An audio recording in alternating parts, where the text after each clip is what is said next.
جماعت اسلامي د دې لپاره جوړ شوی دی او دا خبره جماعت اسلامي په خپل دستور کې دفعه 4 کې ډېر واضح او څرګنده لیکلې ده او د دې تکرار کوي په مختلفو مواقعو باندې چې د الله تعالی دین قائم او غالب شي. حکومت الهیه، اسلامی نظام زندگی، اقامت دین، الہی کلمت الله، دا منزل دا مرحله سر ته ورسی د دې لپاره جماعت اسلامي جوړه شوې. دعوت و ارشاد، تربیت و تزکیه، مساجد و مدارس، جهاد فی سبیل الله، الخدمت پر نوم سره د خدمت لوی نیټ ورک، د سیاست او د انتخاب په ذریعه سره کوشش او جدوجہد د دې ټولو مرکز او محور دا دی چې اقامت دین وشي، دین د الله قائم شي او دین د الله غالب شي، امام، حکمران، مقتدر، رهنما او پیشوا شي. نو جماعت د دې لپاره کوششونه او جدوجہد کوي او الحمدلله دا د ژبې نه،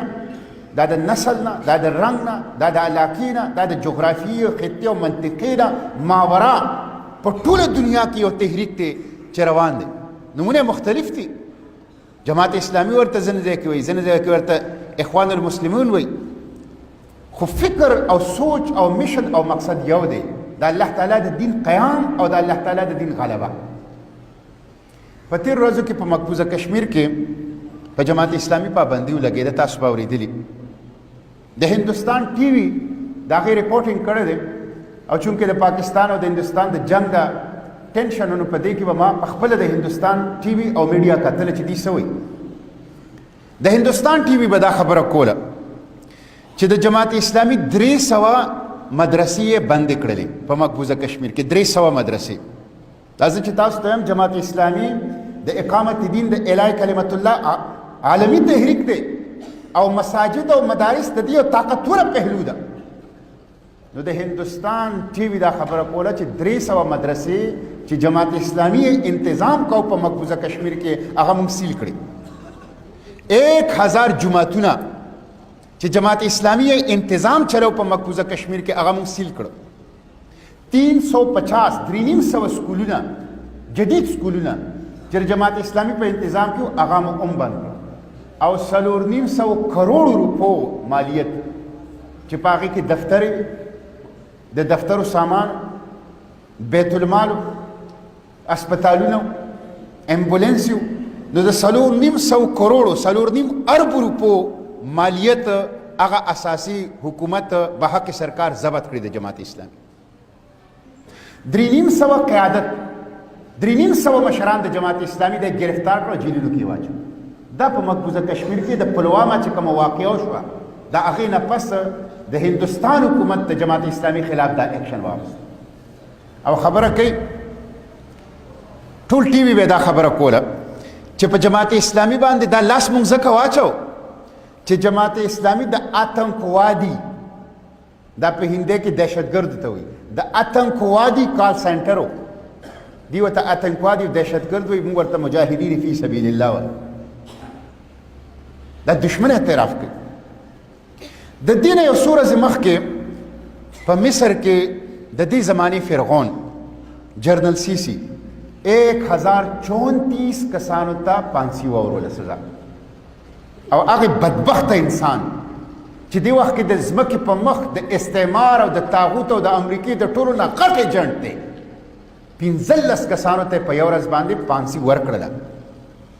په دې سوشل میډیا د هغې هلکانو ښایسته ځوانان دي، د امت صالح ترین نوجوان دا هغې ظالم پانسي کړل. د چا د 1 کال بچی پاتې شو، د چا د 2 کالو بچی پاتې شو. بدترین قسمه تشدد، تعذیب، ټارچر، د بجلی کرنټونه، لاس مات، خپې مات، سترګې سترګو یې کار پرېښی او بیا په داسې حال کې هغې غریبانان د پانسۍ تختې ته وخېجو. د هغې نه یو څو ورځې مخکې زما مشر مولانا اسماعیل صاحب اشاره وکړله بنګلادیش کې د 10 کالو مشرانو ته پانسي ورکول، د 15 کالو مشرانو ته پانسي ورکول. په زرګونو د بنګلادیش د جماعت اسلامي زنانه او نارینه قیادت او کارکنان دی وخت کې په جیلونو کې دي، په جیلونو کې دي. دا د مقبوضه کشمیر او د مصر او د فلسطین او د بنگلاديش پورې دا په جماعت اسلامي باندې دا طاغوت ولې لاس اچي ولې په بل چا ولې لاس نه اچي دا جماعت اسلامي هر ځای کې د استعمار او د سامراج او د طاغوت د سترګو ازغې ولې دی تنظیمونه خو نور هم شته پارټۍ خو نور هم شته تحریکونه چې سماجي او سیاسي خو نور هم شته دی آخر ولې جماعت اسلامي دا ځکه سوره بروج کې الله تعالی د مؤمنانو په باره کې فرمایي وما نقموا منهم الا ان يؤمنوا بالله العزيز الحميد موږ دا خبره کوو الا له الخلق والامر ان الحكم الا لله دا ځمکه د الله ده دا مخلوق د الله دی په دې به نظام او پیغام د الله د هر استعمار د هر سامراج د هر شیطان د هر طاغوت نه جماعت اسلامی د بغاوت اعلان دی د اسلام نظام د دې د نفاذ او د قیام د قافله او کاروان دی ځکه د هر وخت او د هر خطې طاغوت دا په جماعت اسلامی باندې لاس اچوي خو په دې حد کانډو باندې دا د اسلام د انقلابي پیغام دا ختمېدی نشي يريدون ليطفئوا نور الله بأفواههم والله متم نوره ولو كره الكافر مولانا ظفر علی خان وی نوری خدا ہے کفر کی حرکت پہ ہند زن پھونکوں سے یہ چراغ بجھایا نہ جائے گا دا انقلابی فکر دے دا قرآن و سنت فکر دے دا انقلابی فکر دے دا اسلام دا آغا جنڈا چې حضرات صحابه کرام رضوان الله علیهم اجمعین ته د الله آخري پیغمبر صلی الله علیه وسلم ورکړی ده مونږ خوش قسمت یو تاسو خوش قسمت یې چې الله تعالی مونږ دې قافلې سره ملګري کړي او په دې قافله کې مونږ د الهي کلمت الله او د رضای الهي جدوجہد کوو عزیزانو په دې وجه زما به دا درخواست چې مونږ ته الله تعالی ډېر موافق حالات راکړي ډېر موافق ماحول راکړي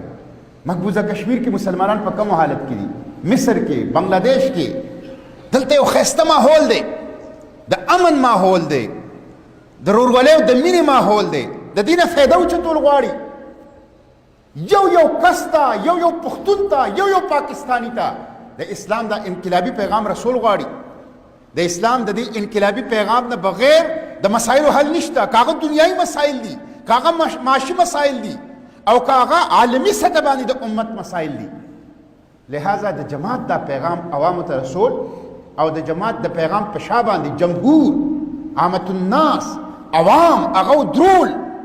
چې په دې وطن کې د اسلام نظام راشي د شریعت خسته او سپېڅلی نظام راشي دا زموږ فرض جوړیږي چې د موافقو حالاتونه د دې پرامن حالاتونه فایده واخلو